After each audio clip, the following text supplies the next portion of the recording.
Thank you for joining us for the March 17th City Council meeting for the City of Fortuna. If you'll silence your electronic devices, we'll say the Pledge of Allegiance and open this meeting. I pledge allegiance to the flag of the United States of America and to the republic for which it stands, one nation, under God, indivisible, with liberty and justice for all. Thank you. Can we get a roll call? Councilmember Conley? Present. Councilmember Diaz? Present. Mayor Pro Tem Trent? Here. Mayor Johnson? Here. And our first item of business is oral comments from the public for items that are not on the agenda tonight. People can speak on any item not on the agenda, limited to 3 minutes. Just state your name. Hi, everybody. I'm Gordon Clatworthy from Access Humboldt. I'm here to invite you to Illuminate 2025. And this is for everybody here, not just you guys. It's a special Sunshine Week event on Thursday, March 20th, 2025 from 5 p.m. to 7:30 p.m. at the historic Eureka Theater. This is a free event open to the whole community, hosted by Access Humboldt and co-sponsored by the League of Women Voters. Sunshine Week celebrates transparency and open government, and this event will highlight how independent media keeps our community informed and engaged in civic participation. We'll hear from local media leaders, honor one outstanding journalist with a Ray of Sunshine Award, and enjoy a reception in the theater lobby. This inaugural event includes a paddle race to support the Broadcast Backpacks program, providing portable media toolkits for local libraries, so any Humboldt County resident can learn to create and share important stories in an authentic, meaningful way. These broadcast backpacks will remove barriers to local broadcast journalism and increase representation of our many cultures here in Humboldt. So join us for an evening of conversation, celebration, and action. Let's shine a light on media democracy and the next generation of storytellers. There's more information on our website at accesshumboldt.net. See you this Thursday, March 20th at the Eureka Theater. Thank you. Any other public comment this evening? Seeing none, we will close public comment and move to our first item, a special presentation, the pinning of the new police sergeant.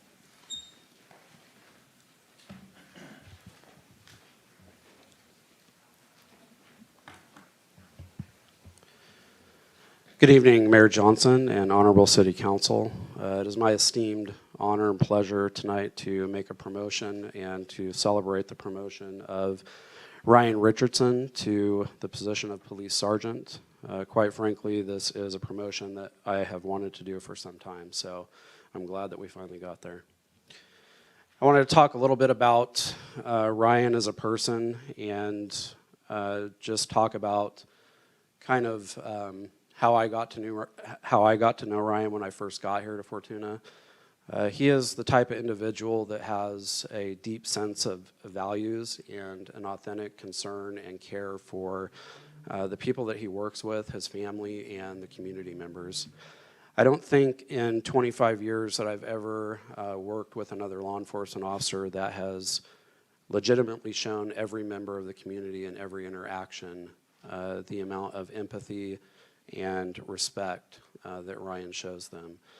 He definitely celebrates the value of basic human dignity, and that is his kind of MO at work when he is dealing with members of the public and the other members of the Fortuna Police Department. Since I've known Ryan for the last 5 years, he has led with heart. His commitment to teamwork is unwavering, and as I said, he treats everyone with kindness and respect. His ability to lead with these values not only makes him a valuable law enforcement professional, but more importantly, it makes him the best kind of human being and the person that all of us would want to call our friend. And frankly, I'm proud to call Ryan mine. This promotion is a testament to his hard work, his dedication, and the genuine impact that he has on all of those around him. He underwent an exhaustive testing process, which I'm sure he will not soon forget. This went on for many days and many weeks, testing in front of a myriad of different panels from community members to other allied executives, and kind of capstoned with informal conversation with the command staff. And while I won't share the details of what Ryan said about the chief in that conversation, I can tell you that when he is pinned down and pressured, that honesty will always be his go-to. Ryan emerged as the top candidate through that testing and competed against 2 other internal candidates within the Fortuna Police Department. He was officially promoted to sergeant on February 9th, and he has hit the ground running. So please join me in congratulating Sergeant Ryan Richardson.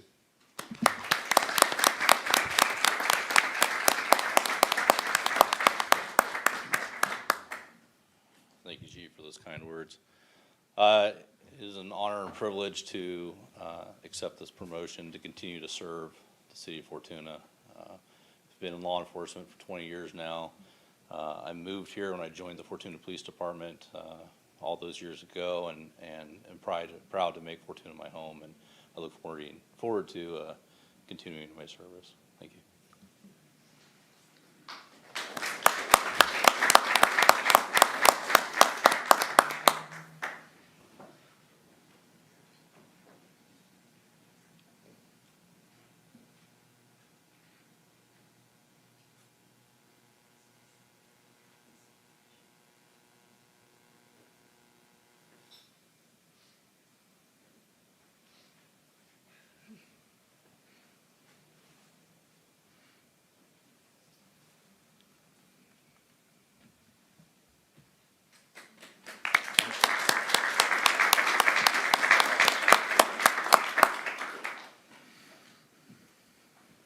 Thank you.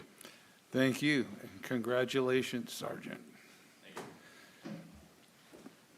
So for our second item tonight, we have a discussion item, the Great Redwood Trail and Strongs Creek Trail project updates and grant opportunities.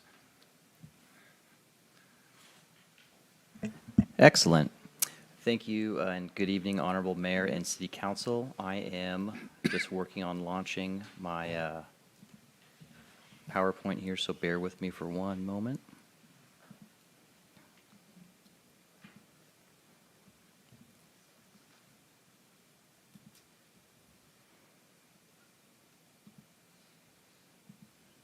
Oops. Apologies.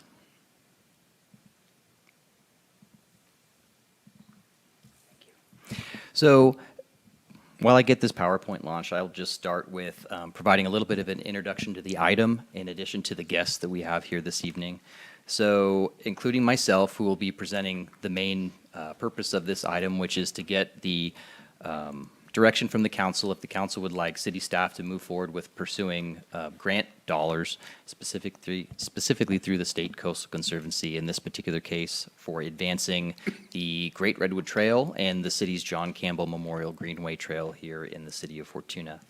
So I will be presenting that portion of the item, but preceding that, I really wanted to use this as an opportunity with the council to provide an update or a conduit for an update from the Great Redwood Trail Agency on their particular work that they have been doing,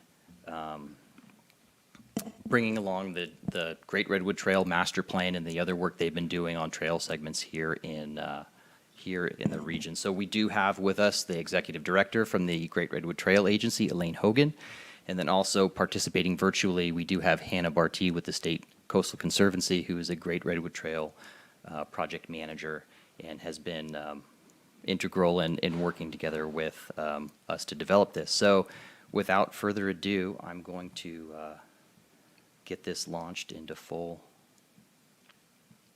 Hey, Sienna.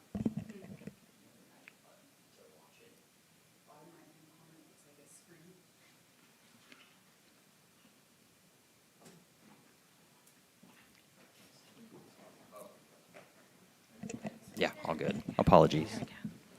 All right, with that, I'll hand it over to Elaine. Thank you. Great, thank you very much. Again, my name is Elaine Hogan. I'm the Executive Director of the Great Redwood Trail Agency. We were just formed a couple of years ago from the North Coast Railroad Authority, and so I'm the first Executive Director, and I've had the position for about a year. So it's an honor to be here and share the work that we've been doing so far.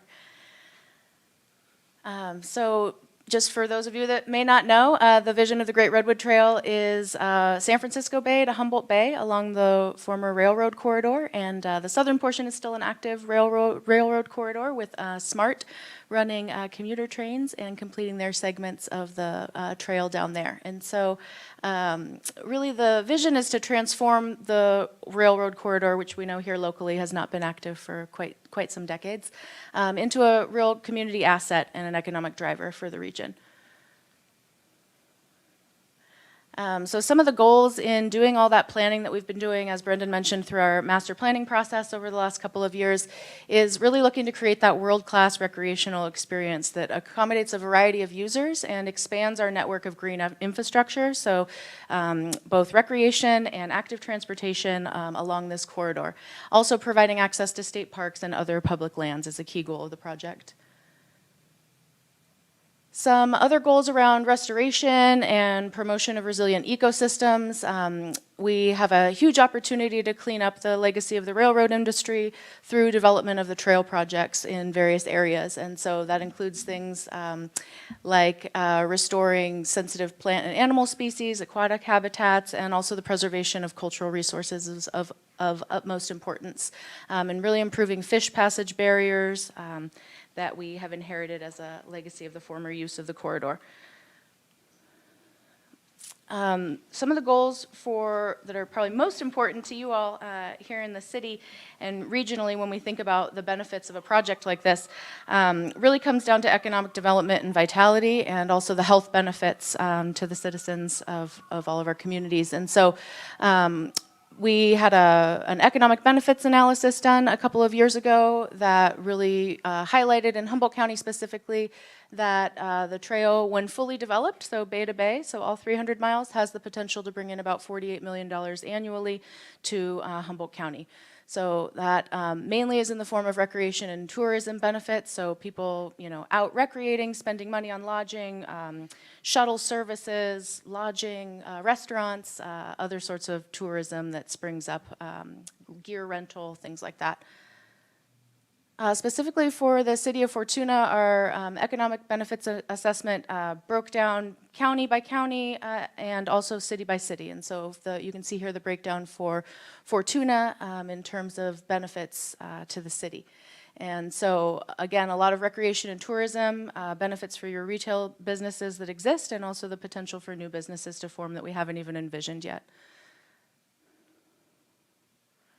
So when we think about the Great Redwood Trail and connecting all the communities along the corridor, this graphic just sort of sums it up, that there are a variety of benefits from trail towns that are along the corridor. So economic benefits, as I've mentioned, as well as the recreation opportunities, habitat restoration, and also, especially in the more remote areas, the corridor can be used for a fire break and fire resilience, and improve our ability to access those areas in an event of a wildfire. So those are some of the benefits from the trail. And I'm going to pass it over to my colleague Hannah Barty. She's our project manager for Humboldt County for trail projects, and she's going to talk a little bit about where we've been in terms of trail development, and especially here regionally, all the activity that's been going on in other jurisdictions around the county. Thank you, Elaine. As Elaine already talked a little bit about, we've been on a longer road to get here to this point where we have a Great Redwood Trail Agency helping to drive trail development. And the life cycle of a trail is long, but today we're focusing just on the life cycle of just a segment of a trail. So we can move on to the next slide where we really think more about that and where we are now. We're currently, for the Great Redwood Trail Agency, going through a process to develop a master plan for the Great Redwood Trail, which really is very high-level concepts about how this trail would be built, what are some opportunities and constraints for segments that we see from a high level, so not down to the minutia for each 3 mile to 6 mile segment, but really looking at what are those main themes that we see throughout, what are the kind of governance structures that we want to see, and what are some of those ideas like increasing economic development opportunities, increasing opportunities for restoration that we can see and want to envision for each of these trail segments. Along with that, we're also working on a programmatic environmental impact report to analyze the impacts from building a trail, and that also includes those considerations for benefits or mitigation through restoration projects and creating those active transportation corridors. Now, the portion in the green is moving a little bit into the future for Fortuna potentially, but certainly is a reality for other trail segments in Humboldt County. For each specific segment, typically 3 to 10 miles in length, that trail needs to get funding secured first and foremost to be able to do the work. And then you go into the initial trail design and environmental permitting, which can often be standalone from the next step on the next page, which is construction. So those can be split out into 2 separate grants to have different funding sources, sometimes can also have different project leads. But with the Great Redwood Trail Agency, we're really here to help shepherd and be a partner through this process for these trail segments and seeing them from start to finish. And then what we all want to look forward to is when that trail segment is complete, what are those wonderful benefits to the community, and how do we integrate those ongoing management and maintenance that we've thought about through intentional design and permitting.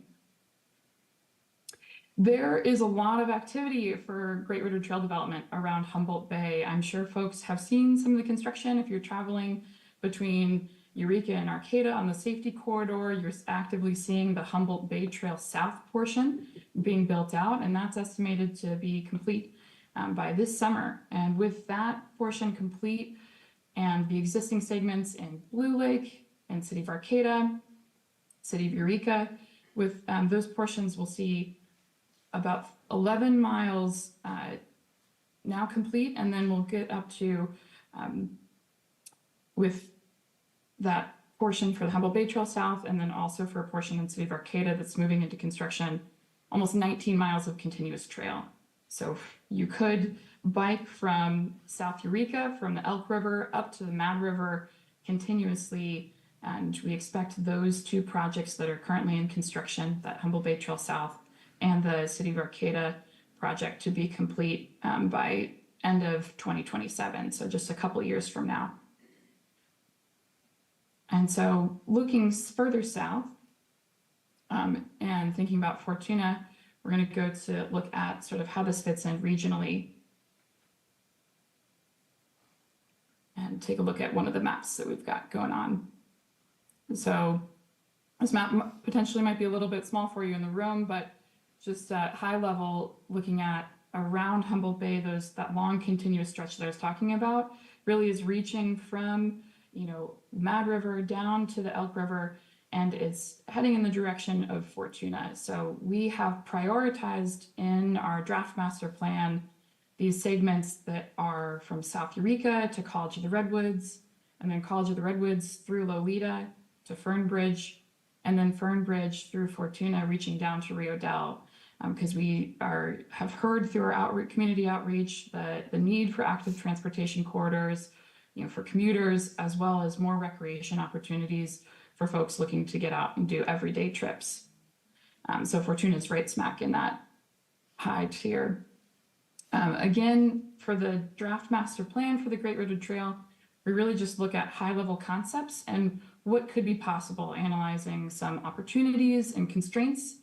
And I know there's a lot of detail on this map, so I just want you to notice that in those little call-out boxes that look like word bubbles, you're seeing lots of blue.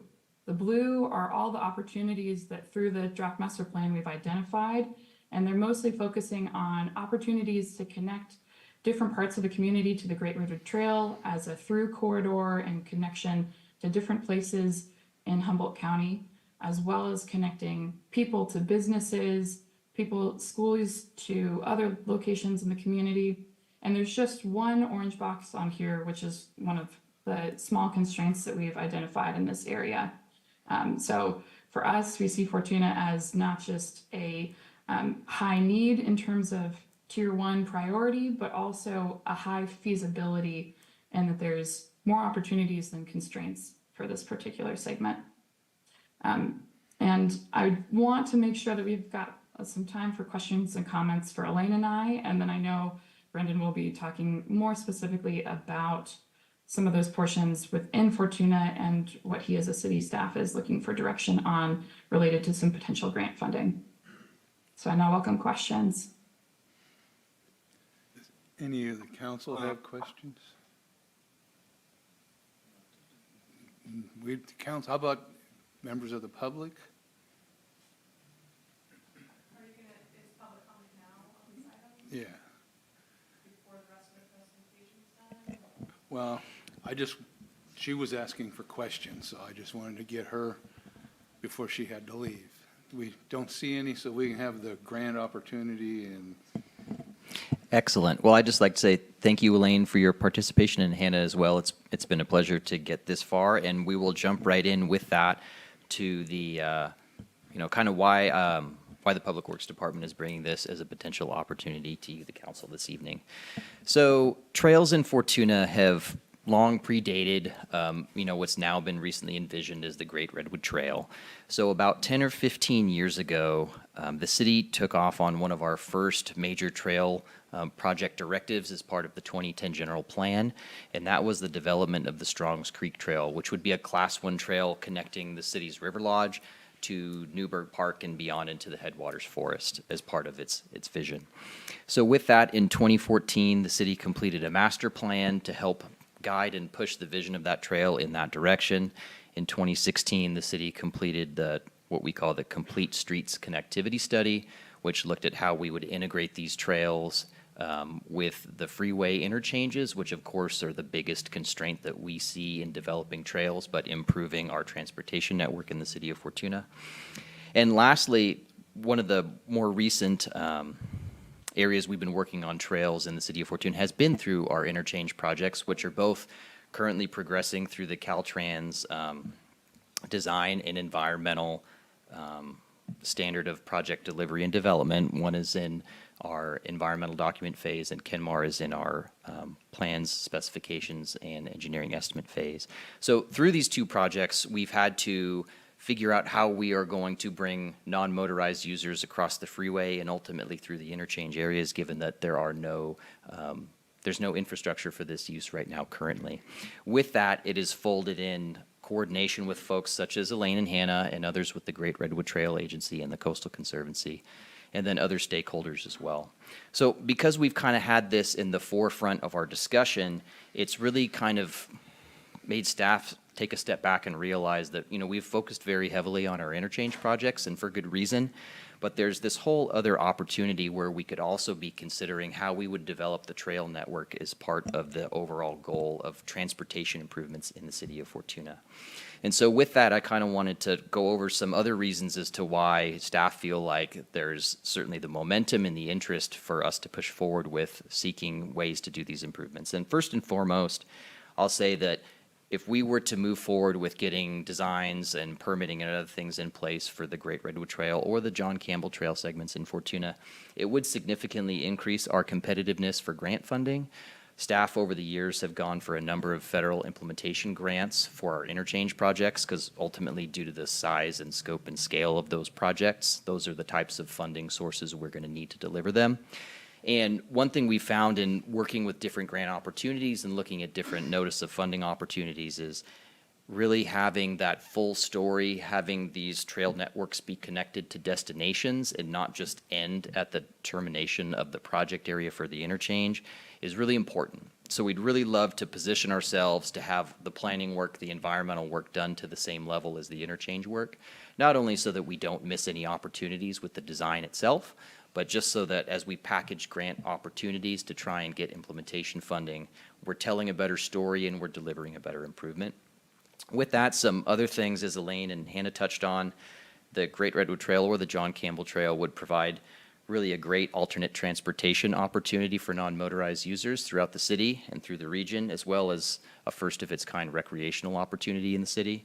And then lastly, and maybe one that we don't always think about. You know, with the trails being developed in the city of Fortuna, it would also present a really unique and robust opportunity to increase the city's access to some utilities that we happen to have along the old railroad corridor, in addition to being able to provide for better and safer emergency access should we need to in that general corridor or the properties that are fronting it. So that has led us to where we are now, which has initiated some discussions with State Coastal Conservancy staff on the potential for seeking grant funding for the engineering and environmental portion of this project. And when I say this project, that is yet to be fully defined, but it could include anything all the way from the Great Redwood Trail as it goes from Fernbridge to Alton or anywhere in between, and the John Campbell Trail as it goes from Riverwalk Drive to Newburgh Park. So that would be approximately 6 miles of trail along the Great Redwood Trail corridor. Almost upwards of 60% of that in the county, actually. Only about 2.5 miles would be in the city. But staff have, worked with the Great Road Trail Agency, and we feel the same way, to where if the city was able to and willing to, quote unquote, bite off a little bit more of the trail and take it to 2 logical termination points, it would really help to deliver a better and more robust improvement in what is ultimately considered the Fortuna segment. So with that, that's kind of what we're hoping to explore a little bit now with council's concurrence on direction, would be to explore a grant opportunity to do the environmental and design work for some portion of this project, really to match the funding amount that would be available in the interest from the Coastal Conservancy. I would like to note that in going down this direction or applying for this grant, or even in taking on trail segment areas outside of the city limits, in this case potentially in the county, it doesn't sign the city up for applying for or seeking the implementation dollars or constructing the trail or maintaining the trail long term. Those are all items that have a long time, to be worked out as this project continues to move forward locally and regionally. The focus here is really to bring this project along so it's at the same level of implementation readiness as the rest of the city of Fortuna's transportation improvements. And the rest of the details could be figured out as we work collaboratively in the future. So with that, I'll end here with the few items that I'm seeking council direction on, and these are specifically from the staff report that was provided in the discussion item. So the first being seeking the council's take on city staff advancing the Strongs Creek and Great Redwood Trail projects as described, including segments potentially outside of the Fortuna city limits as shown in the map before. Also, to speak directly to that, is the council supportive of potentially leading or having staff lead a engineering and environmental project that could go from Fernbridge to Alton? And then lastly, just see if there's any other questions, comments, or concerns that the council has in considering this moving forward. So with that, I will end my presentation, but again, happy to answer any questions. Any questions from, because I think it's a good mix to have this moving along with the Kenmar improvements, because they're going to mesh, and we might as well work it out right the first time. So there is an intersection point there. Any questions from the public or comments from the public? We'll open public comment now. Hi, Mayor and Council. I first of all want to say my support for this section of the trail through Fortuna. I think it could be a great economic driver for Fortuna and the surrounding area. I would be, however, remiss if I did not mention that the Great Redwood Trail beyond city limits, there has been a lot of questions from private landowners where it runs beside or through their properties, noting that the Great Redwood Trail Agency does own those lands, but there are lots of concerns, and you brought some up, which was who would monitor the trail, who would be responsible for activities along the trail, who would be responsible for cleanup. Well, I have yet to put my support behind the Great Redwood Trail. I've talked with Elaine a lot, and I do think that it has great benefit for Humboldt if the questions and the landowners can be addressed, and they can feel secure about what goes beside their properties, which Elaine and the Great Redwood Trail Agency has assured me, along with other folks, that they're working diligently on that to get those questions answered. They have met with lots of landowners addressing their concerns, but I do want to just recognize that in this room. So thank you. Thank you.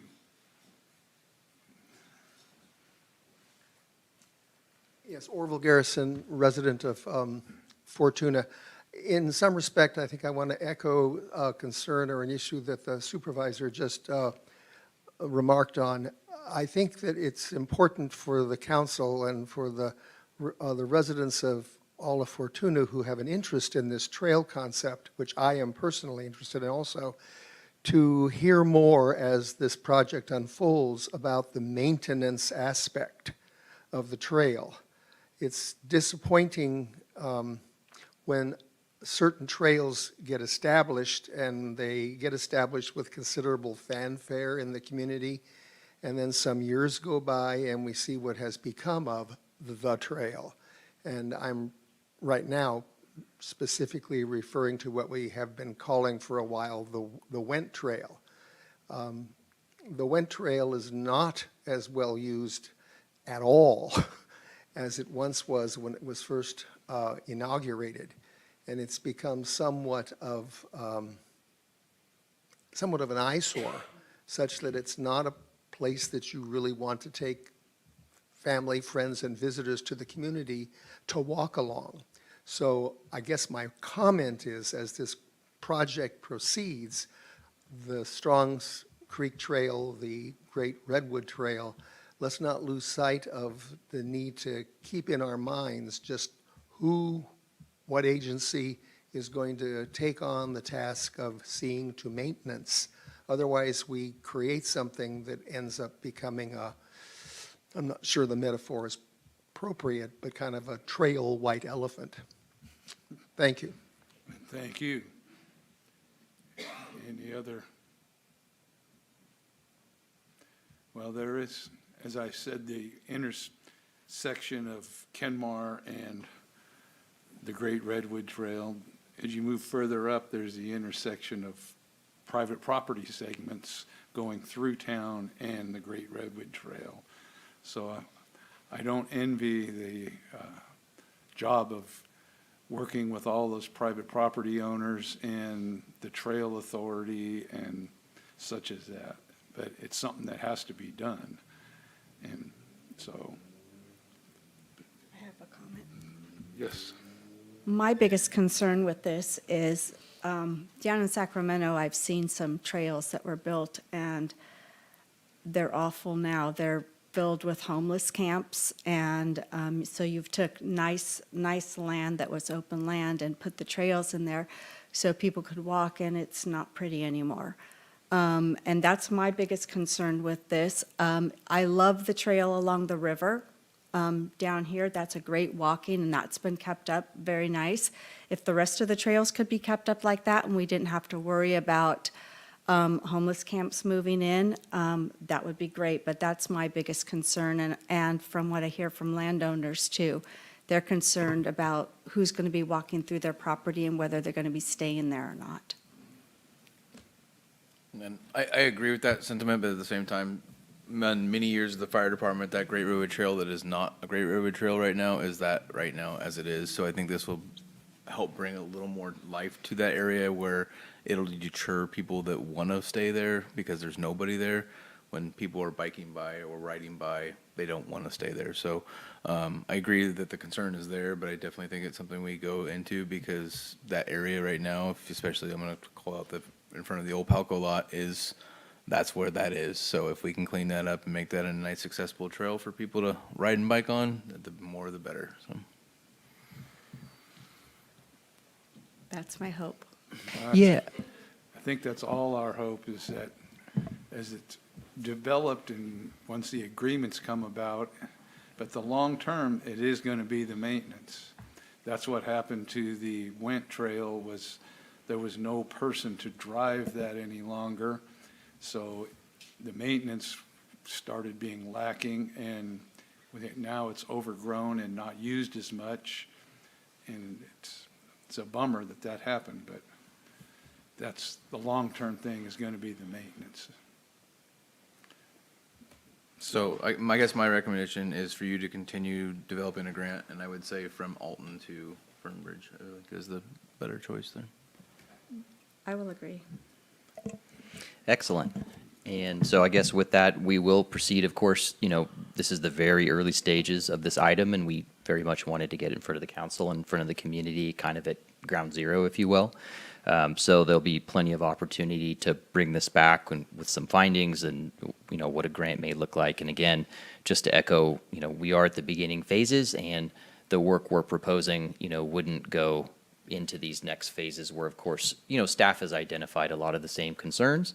And with that, we want to make sure we're working with the county, we're working with the Great Redwood Trail Agency, we're working with allied agencies to identify what the long-term solution is for some of these other areas like maintenance and funding. So I really would like to see a trail go from Riverwalk to town, because there's no way to get safely from over there where the hotels are in that area of the river to town. yes, and a perfect part of the reason why we see this in concert with our interchange projects, because ultimately our interchange projects would tie the Riverwalk Levee Trail to 12th Street in Newburgh, which would connect to the Great Redwood Trail and beyond. So it is a great opportunity, and one that, with the right approach and the right long-term management strategy, I think would be a great opportunity for the community. So I will take that direction and move forward. Thank you. Thank you. Thank you. You have another project. Okay. So now we come to the consent calendar. We have 13 items, a myriad of minutes. March 3rd, regular and special council meeting, March 10th, regular and special council meeting, and our monthly reports for admin, community development, finance, parks and rec, police department monthly report, public works report, report of disbursements, approval of the MOU with the Fortuna Police Employees Agency, as well as a supplemental budget request for a domain controller. Does anybody wish to pull anything? Is there any public comment on this consent calendar? Good evening, Honorable Mayor and Council.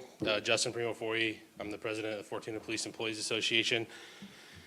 Speaking on item L, the MOU that we've come to an agreement with. First of all, I'd like to thank my negotiation team, the negotiation team for the FPA, the work that they put in and the homework to get the ball rolling. And secondly, I'd really like to thank the city manager and her team for their effort and diligence that they put into getting this done. As some of you know, I've been up here a few times and gone through a few contract negotiations in my time here. And I can say by far this has been the best experience that I've had. Very seamless, open communication, transparent, which is what's needed. I'd just like to say that this contract was voted unanimously in support, or the FPA supported it unanimously, but there is still a lot of work to be done. In the last 5 months, we've lost 3 members, and we have not replaced any one of those. And when somebody comes on who has no experience in as a police officer, you can pretty much estimate that it's going to be a year from the time that they go through an application hiring process, from their background to a police academy to a field training program. It's a year, and in that year's time, everybody else is picking up the slack. I spoke about it before, and to some of you individually about the hours of overtime that our people are putting in. We're working short to give guys a day off. And to put that in perspective, those 3 people is an entire staff shift. So all of those gaps are being filled. So I'm excited about this contract, don't get me wrong.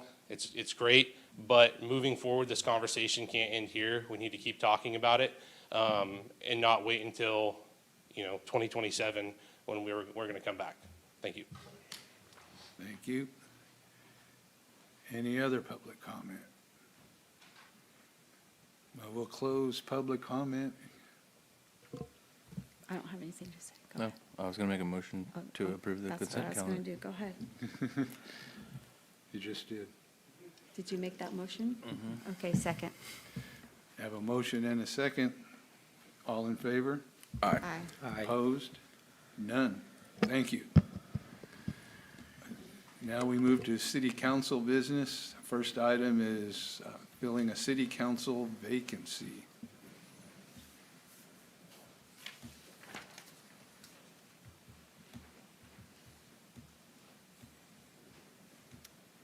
Just pulling this up, sorry, just takes a second. Here we go.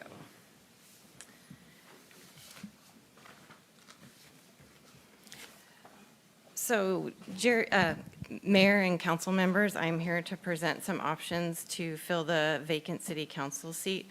On March 12th, Jerry King submitted his resignation effective immediately from the Fortuna City Council.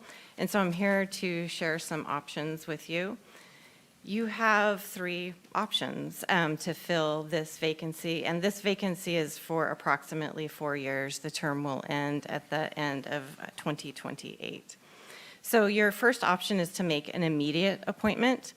Your second option is to make an appointment by May 11th, 2025, by announcing a vacancy and soliciting applications, communicating a filing deadline, holding a public meeting to conduct interviews and selecting a candidate, and then obviously developing the schedule to meet this May 11th deadline.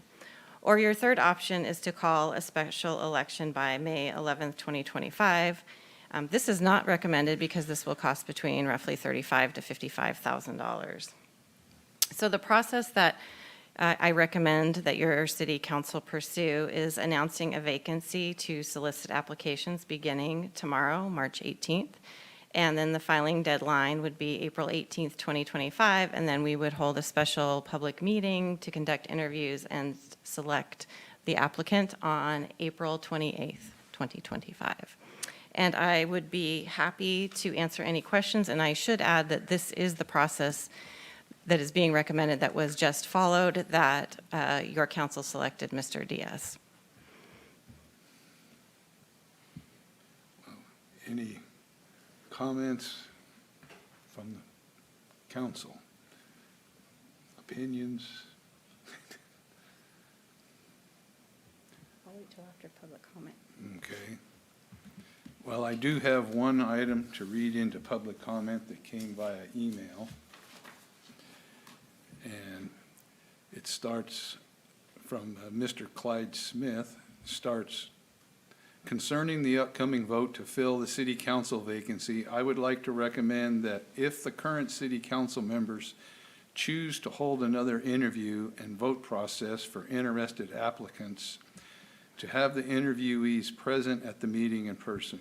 While watching the live feed online during the last council meeting, I thought it was unfair for several of the applicants to have the privilege to be in the comfort of their homes or behind screens rather than in front of the council, city staff, and public.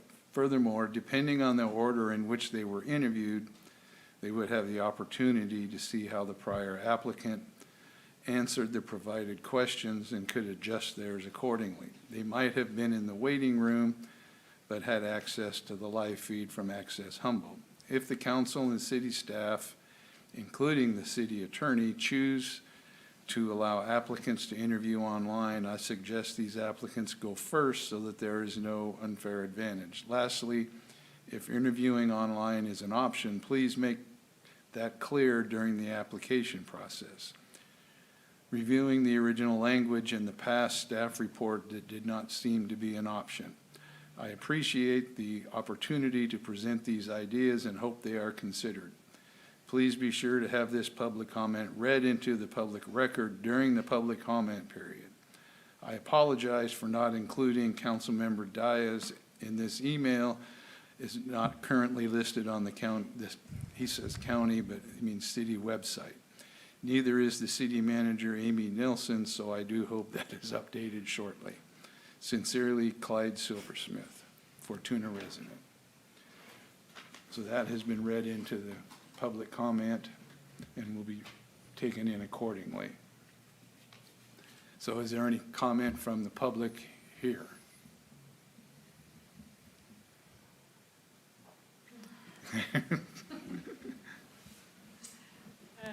Good evening, Mayor and City Council. Congratulations, Mr. Diaz.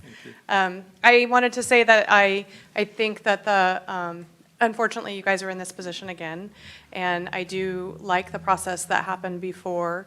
And, in today's world, via Zoom is something we do. You just read a public comment with someone not here in this room. And so it's an opportunity for people to express ourselves or be able to interview when other obligations take themselves away. And it is recognized by the governor by statute that you can participate in meetings via Zoom. And so I don't think that that's any different. I want to commend you all for your process before. It was very fairly done, a tough decision. But I do commend you all, three of you, for the process that you did previously. And I sincerely hope that you choose that process again to fill this spot. Thank you. Any other comment? Well, seeing none, it comes back to us. Well, I'm definitely for the way we did it before. It worked well. We got a good council person out of it. And it is the most logical and the most financially responsible one, too. I also agree. It's financially responsible. It will be the kind of almost the easiest but the fairest route to go in front of public, doing it in a public meeting, in front of a public comment. I agree with the Zoom thing. That's just kind of how it works. I live off of that stinking thing at work. So I think that's the best option, and I'm sorry that it didn't work out for somebody, but I think it is a great option to continue forward. So I agree. I think that the process worked. Unfortunately, I wasn't in town to be able to do it in person, but Zoom is just another tool and that we could use and take advantage of it. So I agree with going with that option as well. And I think that would be the best option, to do it again in a public process. And so I think we have another task ahead of us. all right, I make a motion to make an appointment to the Fortuna City Council by May 11th, 2025 through the following schedule: announce vacancy and solicit applications beginning March 18th, 2025, filing deadline for applications April 18th, 2025, and notice and hold a special public meeting and to conduct interviews and selection on April 28th, 2025. I second that. I have a motion and a second. Can we get a roll call? Councilmember Conley? Aye. Councilmember Diaz? Aye. Mayor Pro Tem Trent? Yes. Mayor Johnson? Yes. And thank you. I hope you all come back and hold us accountable. And now we'll move on to authorize the city manager to execute a professional services contract amendment with Jacobs Engineering for the city's wastewater NPDES compliance project. Excellent. Good evening again, Honorable Mayor and City Council. Brendan Bird, Public Works Director, City Engineer again, and I will be presenting this item, which is a recommendation that the council authorize a professional services contract amendment with Jacobs Engineering for the City of Fortuna's NPDES compliance project, which is the name that we have assigned to our wastewater treatment plant upgrade project. So it's been a little while since this project has come to this level to the council. So with that, I kind of wanted to go through some of the early parts of the project and just what we're talking about in general, just to catch up some of our newer council members, but also members of the public as well. So with that, I have a little outline here. I will run through a basic overview of the city's treatment plant. We'll look at the regulatory background, which is the impetus for why we are pursuing this project in the first place. We'll catch everybody up on some of the recent project activity, specifically what has happened in the last 8 years since we've been pursuing this project more readily. We'll look at what was our previous project iteration and what our current project is right now, and that helps explain and set the stage for what we will go to after that, which is our contract amendment, which is proposed this evening. We'll review the fiscal impact of that amendment and talk about next steps, and ultimately end with a recommendation. So here is an aerial view of the City of Fortuna's wastewater treatment plant, which some folks know and some folks might not know that we have. This is located on 180 Dinsmore Drive. It's in between Mercer Fraser's two gravel plants on the west side of the freeway.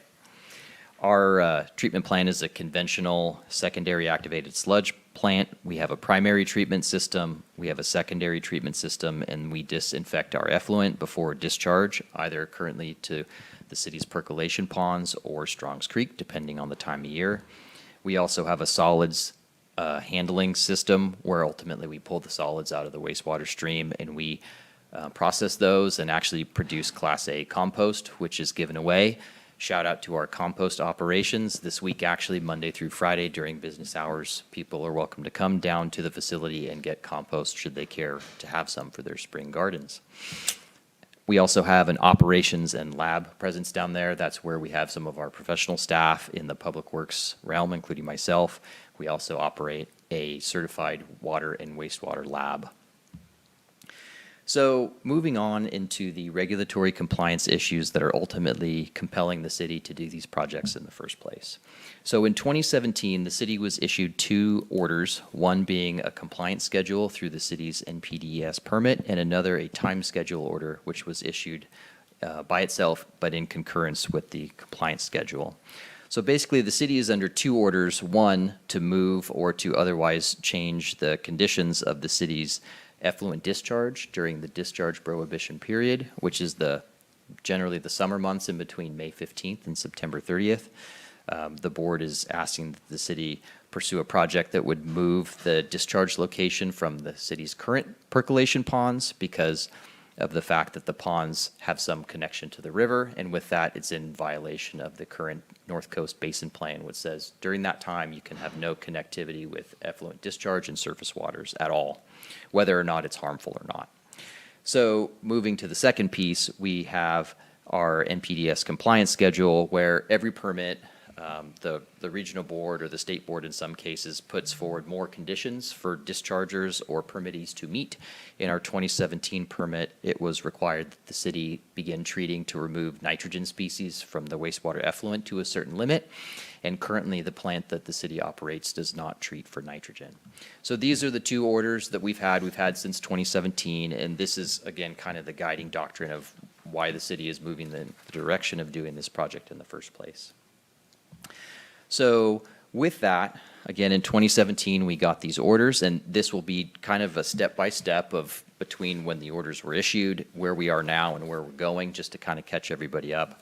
In 2017, we were issued these orders, the regulatory orders, and on the tail end of that, the city was able to apply for and receive a small planning grant through the Clean Water State Revolving Fund, which was used with our consultant GHD at the time to complete our CEQA document, which was an ISM&D, and initiate and complete some concept designs for an improvement project, which, as we'll go through in a little bit here, included a new percolation facility on the west side of the Eel River, in addition to some treatment plant upgrades at the treatment plant itself.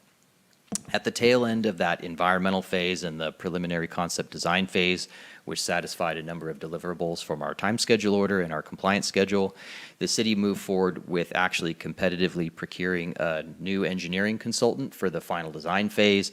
Again, we were moving into this really large and specialized project, so the city wanted to make sure that we were well positioned and we had the right professional staff working on this project for the city.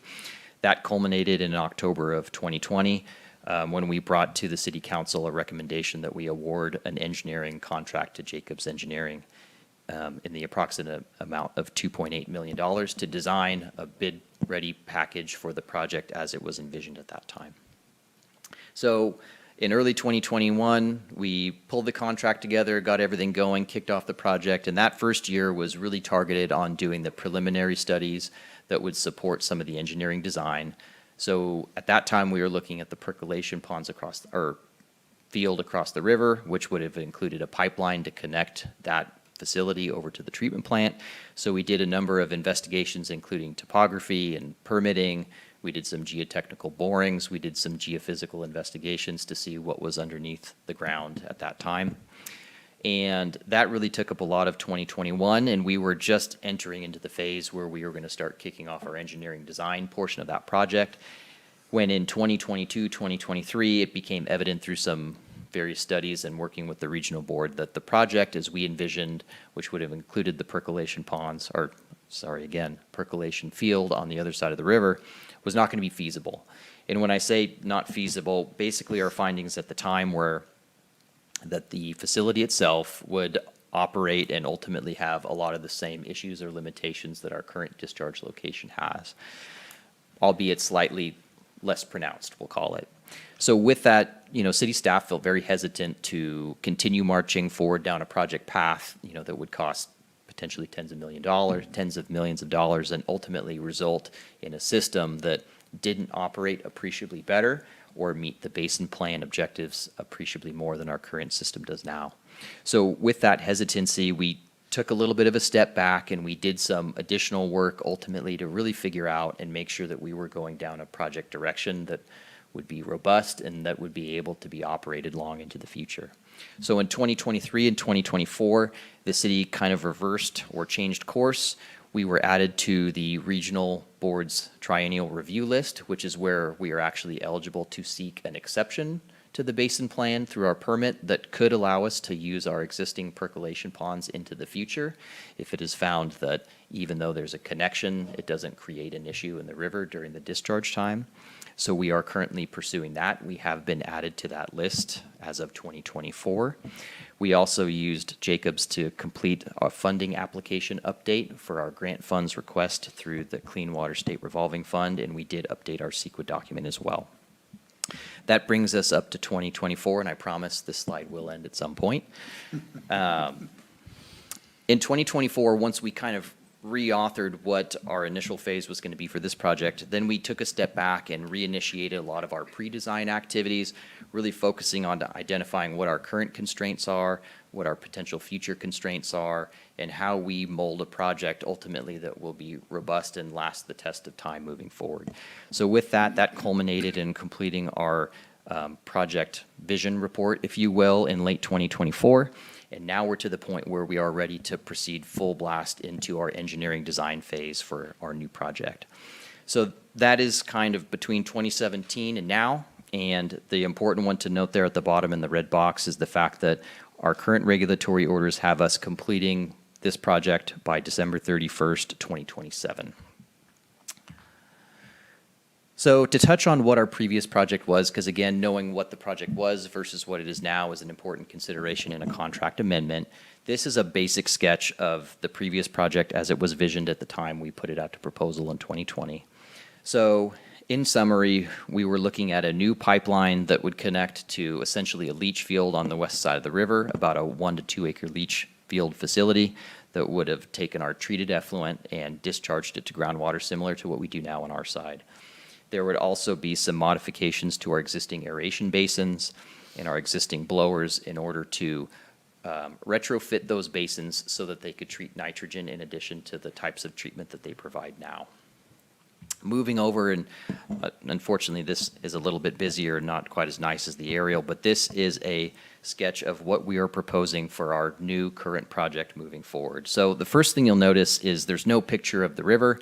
It's because the project we are moving forward would be completely at the treatment plant, and the city is pursuing the basin plan amendment and the triennial review process, which could allow the city to continue using our percolation ponds into the future. And with that, we're focusing on a more robust implementation project at the treatment plant, which would include not only rehabilitating and changing our existing aeration basins, but also installing a whole new one, which would give us increased treatment capacity, and configuring the project in this way would also make it more scalable in the future, so we could more readily add tankage if we needed to upgrade or increase our treatment capacity to new limits in future permits, something that the previous iteration of the project was not as user-friendly to do. It would have been more expensive to retrofit at some time in the future. This is a little bit more of a robust alternative for that scaling process. It would include a bunch of other minor modifications to our blowers, to our mixed liquor recycling and other pumping stations that we have. It would also include modifications to our overflow ponds to allow us to more readily use those and keep up with our high winter flows, which of course we've experienced a lot of this year. And lastly, and maybe one of the most notable inclusions that is new to this project, is what we call our SCADA system. So the SCADA system, for those who don't know, is kind of the computer brain that runs the plant. It allows us to turn on and off functions, to do everything remotely, and to also log all the data that we use for our regulatory reporting. The city's current SCADA system, I think, was part of the early 2000s plant upgrade project, and as you can imagine with computers and technology, that is rapidly coming to the end of its useful and supported hardware life. So given that 5 years have elapsed since the last time we considered the definition of this project, we feel compelled to update all of our computer systems to make sure that we have something modern and robust and can last the test of time, so we're not coming back just a few years after that looking for a whole computer upgrade to the plant. So as you can see, quite a bit more going on at the plant itself. And with that, that really is what is compelling. One of the large areas of need to consider a contract amendment with Jacobs to complete the engineering design and ultimately get bid-ready documents for our compliance project moving forward. So what you'll see here is a table. This is from the staff report. And what it shows here in the three columns with the numbers here is our total fee estimate, which our initial contract 5 years ago was about $2.8 million. What is being proposed now is an additional $1.8 million in order to increase the total contract to $4.6 million. So what you'll see basically is a $1.7 million augmentation to the engineering design phase, and then $200,000 plus augmentation to the project management phase, which supports the design phase. You'll also see a few negatives in there. So those are previous scope items that came in under budget, so we can repurpose those funds. So also from the staff report, you'll see this table, which is something I put together to kind of just give a little bit more context as to why a professional services amendment is recommended and needed at this time. And there's three main contributing factors. So the first is, since the time the original contract was executed in 2020, approximately 5 years have passed. And not unlike everything else in today's economy, professional services is a commodity that inflates as well. So the rates and the cost to do those designs 5 years ago were probably in and around 20% lower than they are to do them today. So one of the unfortunate aspects of having a project get delayed is they cost more. And we roughly estimate that's probably about $660,000 worth of the amendment that's being asked at this time. Again, these numbers are approximate, but just really to tell the story. The next is what we would call budget that was previously reallocated from engineering design. So in 2022, when we had the unfortunate finding that made us kind of change course on the project, there was a number of supplementary studies and supplemental work that we had to do to kind of move the project in a different direction, to respond to comments from the board, to update our CEQA documentation, and to update our funding applications. So what we had to do at that time was work within the contract that we had established, ultimately to repurpose some funding from that contract to complete new items that were not foreseen at that time, not unlike a change order in a construction project. And that previous shift in funds was about $625,000, which was taken away from the design phase. And then lastly, as we went through in those two slides showing the project before versus the project now, there are a number of additional items that we are not considering, but we are moving forward with in the design now. And of course, adding more to the project is going to add more to the design as it adds more to construction. So lastly here on the funding side, just to give a little bit of context, this project is currently budgeted from the Wastewater Reserve Fund 560, which currently has a fund balance of about $9 million. And I would like to note that right now, our delivered cost estimate mid-range for this project is about $46 million, which would include engineering design and permitting the whole thing through construction and services during construction. This is on a range right now, so it could be lower, it could be a little bit higher. We don't really know until we get into the meat of it, but the mid-range of where we are is telling us 46 million.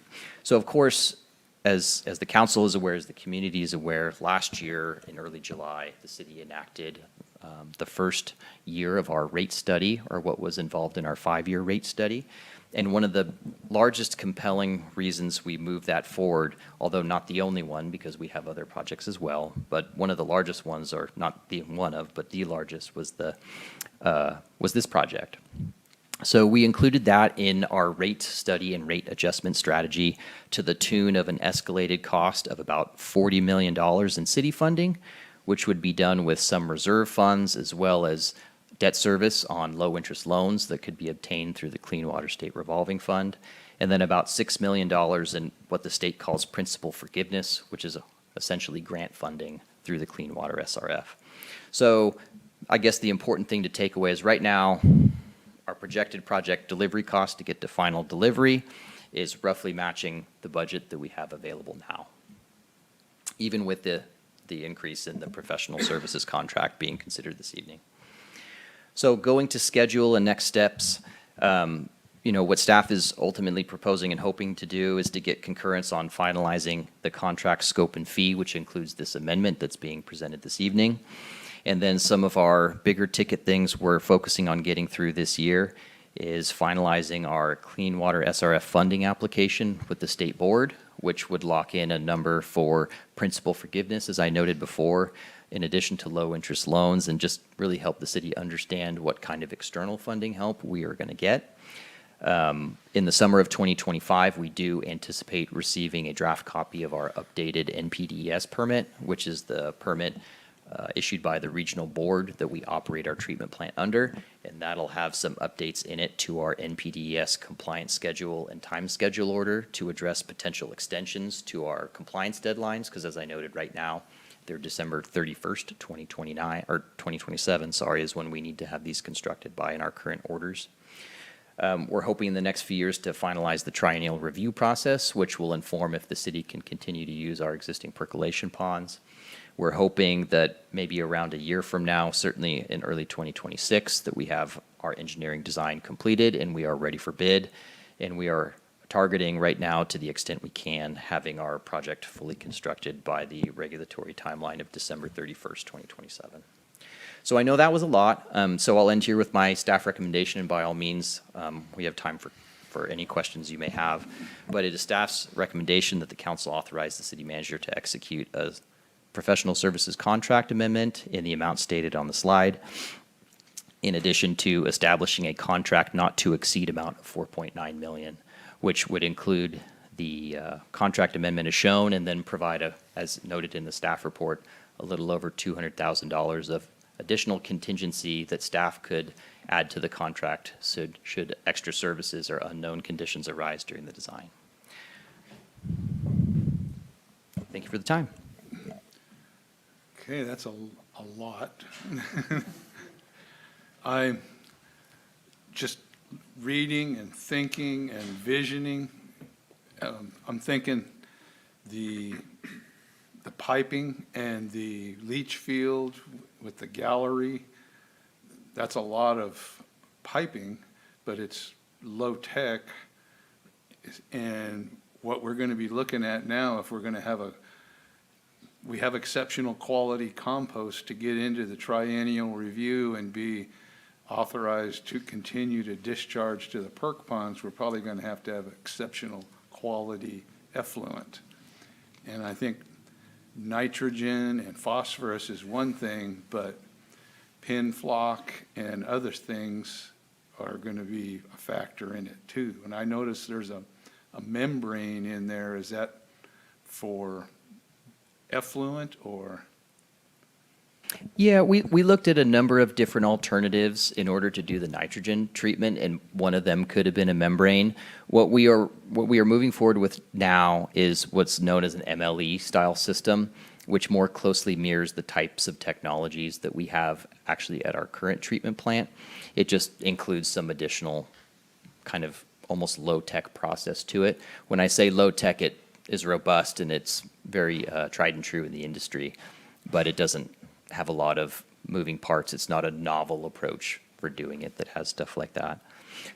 Two things I do want to just note in there, just to expand upon your comments, though, Mayor Johnson. So to your point, and I do want to acknowledge there is a decent portion of the project that has been removed, which is the percolation facility in the pipeline. I will note a lot of the costs involved in doing that portion of the design, unfortunately, was incurred before we switched direction. That was, like I noted, the permitting, the geotech, the geophysical. So unfortunately, that's sunk cost that we can't repurpose to other portions of the design. And the other thing I do want to note too, I forgot to acknowledge, we do have Ted Couch here this evening. He is our project manager with Jacobs and actually has been with us in this project the whole time. So if the council does have any detailed questions on the design, he's more than capable of speaking to those. So. Anybody else have any? It's one of those never-ending regulatory items that about the time you catch up, they move the goalposts.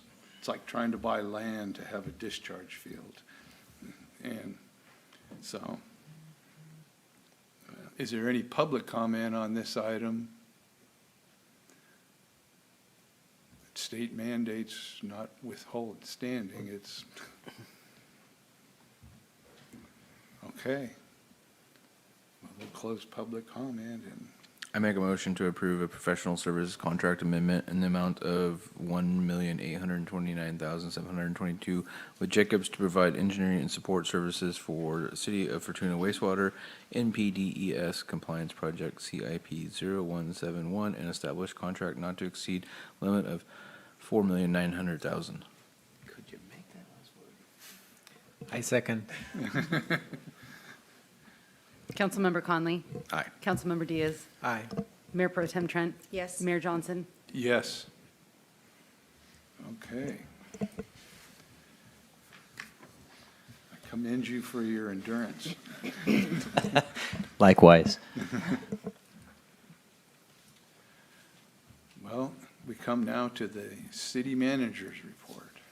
Thank you, Mayor Johnson and council members. Upcoming city council meetings include April 7th, April 21st, and now a special meeting on April 28th, all at 6 p.m.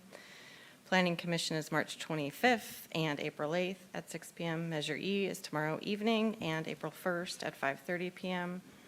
RCRPD is April 2nd and May 7th at 2:30 p.m. and FBID is April 22nd and July 22nd at 8:30 a.m. And I usually read off a list of all of the meetings I've attended, but it has occurred to me that this evening is the last meeting for our police chief, Casey Day. Mr. Day has given his notice, and his last day is March 28th, so I just wanted to take a moment to thank him for his service to the city of Fortuna, and he has been a wonderful colleague. It's been a great pleasure to work with him, and I will miss him, and I know other members of the team will miss him as well. And the jurisdiction he is heading to is very lucky to have him. And so thank you, Casey, and it's been a pleasure working with you. So thank you. Yes, thank you. It's been good to work with you. Thank you, CM, and I'm just going to take my opportunity through the council. Thank you, Mayor.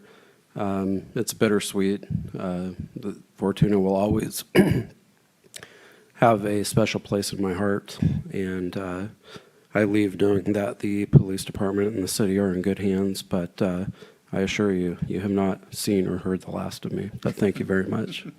You know, there's always rodeo. Well, thank you. And you will be missed. And moving on. We have council reports. Councilman. Future agenda items. At what point do we talk about, do we going to wait till after the next council person to talk about redoing the committees again? We can talk about committee appointments on April 7th if you would like. We can start there. And then, yes, we'll probably have to talk about it again after April 28th. Okay. Perfect. Now we come to council reports. Parks and Rec Commission special meeting later this week, and I've just got reached out by a REDEC to rejoin REDEC for a bit, because I was the alternate, and so I'll be filling in for Jerry's spot again, so I will be attending that next week as well. And thank you very much for your service to the city, Chief. And Councilmember Diaz, and if nothing else, this is your opportunity to address the folks who supported you. Yes, I have nothing to report, but I just want to thank everybody who supported me, my wife for pushing me to do this, Councilmember Conley and Mayor Pro Tem Tammy. And thank you so much, Mayor, for your support as well. I'm excited to work alongside of you to make the city of Fortuna a prosperous one for every family member and every family to enjoy, as well as I have enjoyed it here.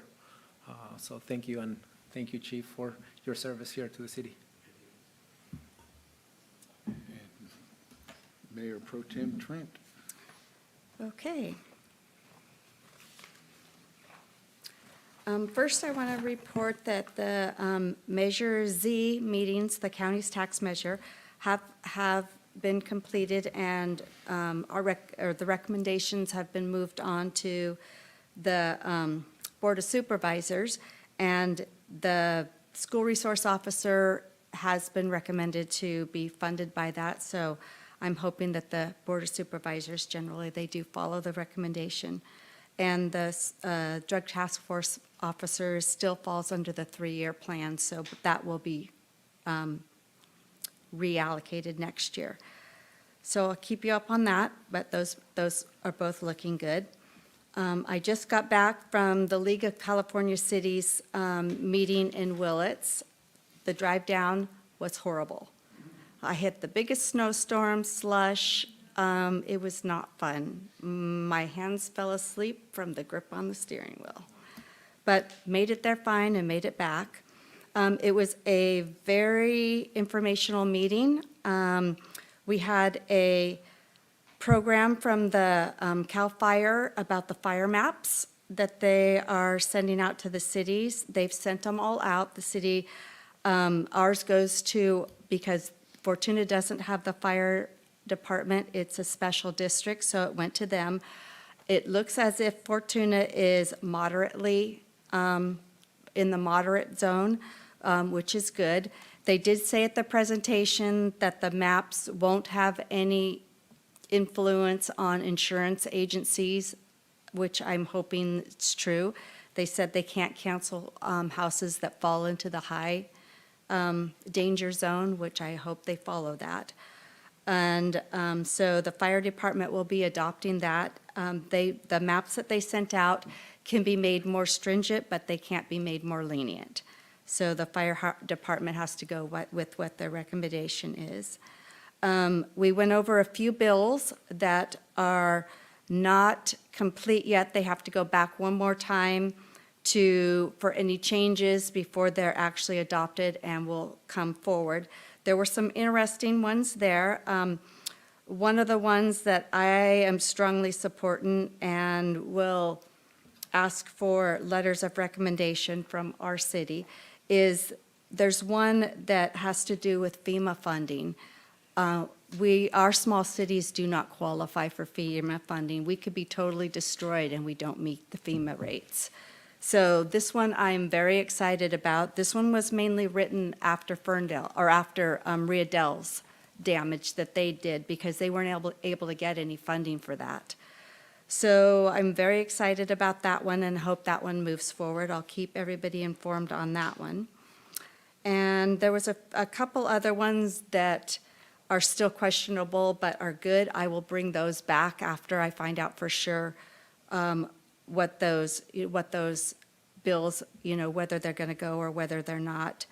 I am planning on going down to Sacramento when some of these do go to the senators down there, or to decide to allocate for the FEMA funding one, and the Riadel mayor will also be going down there we can talk about our earthquake that we had up here and no funding for it.